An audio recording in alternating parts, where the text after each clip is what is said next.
Hello friends, let us go with the continuation of the previous part, that is nothing but the elements of curves we have identified in the previous session. In that, first of all, we have calculated the length of curve, that is nothing but it is pi r by 180 into delta, the first formula. Then the second one, the length of tangents we have identified. The length of tangent is nothing but it is r into tan delta by 2. Similarly, the length of long chord, that is equals to 2r into sine delta by 2, that also we have identified. Similarly, the apex distance E we have identified, that is nothing but r into sec delta by 2 minus 1, and the mid ordinate, that is nothing but r 1 minus cos delta by 2. Now in this continuation of this part, let us go with the next part, that is the location of tangent points. Now on the ground, if I want to locate the tangent points, for that what is the procedure that we are going to identify? Let us consider the two straights which have been deflected by angle delta, and for these two straights I want to set out a curve. For that, first of all, we have to identify what is the distance t1, or where is the point t1 and wherever the point t2, that is nothing but this is the point of curve, this is point of intersection, and this will be the point of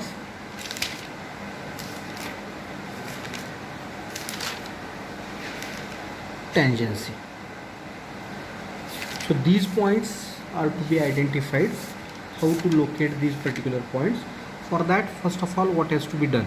First of all, for the two straights, wherever the point of intersection is there, locate that point of intersection, set a theodolite on this particular point and measure this angle delta so that the next continuation line can be drawn. So these lines are being prolonged by using the theodolite itself, the prolongation of line, so that they should maintain a straight while locating the point T1 and T2. So if I want to locate the point T1 and T2, before that, when the curve has been started, or whenever the measurement of the length of the straights are being measured, at that time the known value, that is the chainage of pi is known to us. That is the chainage of pi is known to us. So now I have to identify what is the chainage of T1 and what is the chainage of T2.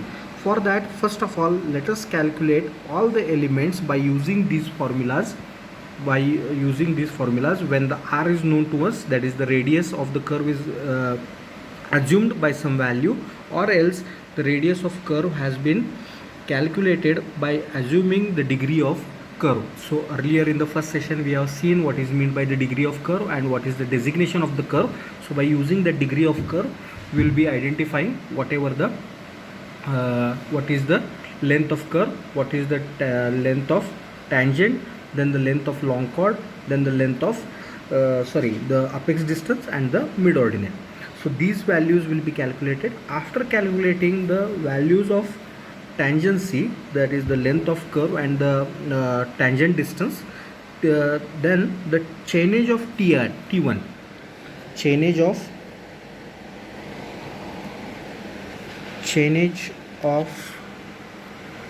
T1 is been calculating by using this formula, that is the chainage of T1 will be equal to chainage of pi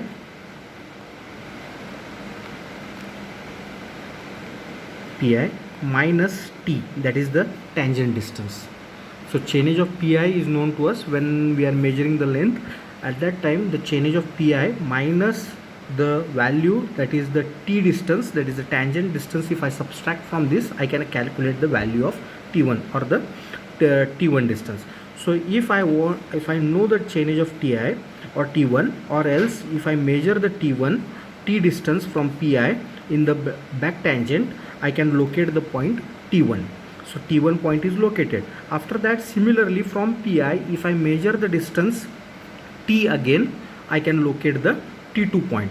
But if I want to calculate whatever the chainage of T2 is there, so for that the formula will be chainage of T2 will be equal to chainage of T2 will be equal to chainage of T1 plus length of curve. So whatever the length of curve will be there, so this length of curve will be added to the chainage of T1, so that I can get the chainage of T2 point. So once the chainage of T2 point is obtained to us, after that we have to divide this particular curve into regular intervals. So for that we have to decide about the peg intervals. So normally the peg intervals, earlier the chains were available in 20 meters as well as 30 meters. For that particular purpose they were measuring the length or the peg interval, that is equals to peg intervals equal to 20 meters or 30 meters. So these are the regular intervals. Similarly, earlier in the definition we have discussed about the normal chord and the subchord. So the normal chord, the peg interval, the first value or for the peg interval, the normal chord length will be equal to 30 or 20 meters, that we have earlier discussed. Now what is the value of subchord that I have to identify? So subchord is equals to, this is equals to normal chord, length of normal chord. I have to identify what is the length of subchord. So there will be two subchords, one at the initial level and at the end of the curve. So initial of the curve and the end of the curve. So for example, now I want to go with the regular intervals, that is the length of normal chord. So say for example, I am using a 20 meter chain and the chainage of T1 point is equals to, say for example, 1090 meters. If the chainage of T1 is 1090 meters, then the full chain length will be at 1080 meters, and after that the next value of the full chain will be equal to 1100. So therefore the first value, the first chord will be here, the first subchord will be equal to 1100 minus chainage of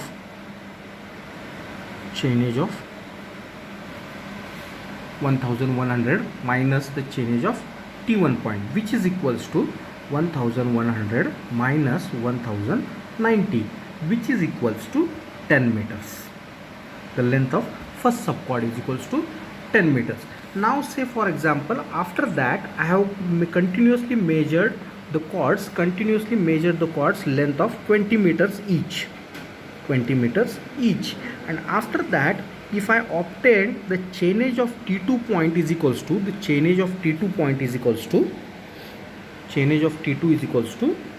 say for example 1315 meters. If the chainage of T2 point is equals to 1115 meters, so here the value will be equal to 1315 meters. After that if I continue the straight, then the next value or the next full chain length will be equal to 1320 meters, and earlier to that the chainage of this point where the chord has been completed, full chord has been completed, that is equals to 1300 meters. So ultimately now if I want to calculate the last, this is the first subchord which we have calculated as 10 meter. Now the last subchord or the last chord will be equal to chainage of T2 minus 1300 meters, that is equals to chainage of T2 point minus this value, that is the 1300. So this will be equal to 1315 minus 1300 300, which is equals to 15 meters. So ultimately the chainage of first subchord and the length of first subchord and the length of last subchord has been identified as 10 meters and 15 meters. Ultimately the remaining all the chords, that is the normal chords, will be equal to 20 meters for our example. So normally it might be in the multiples of all the chainages of all the chords will be in the multiple of 20 or 30 meters, whichever the chain we are going to use depending upon that.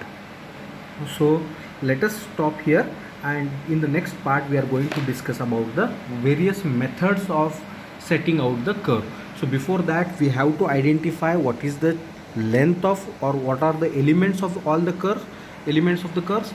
So elements of the curves are again identified by these particular 5 items or 5 elements, and after that we have to identify what is the chainage of T1 and what is the chainage of T2 point. Once the chainage of T1 and T2 is identified, then we can go with the setting of the curve. Thank you.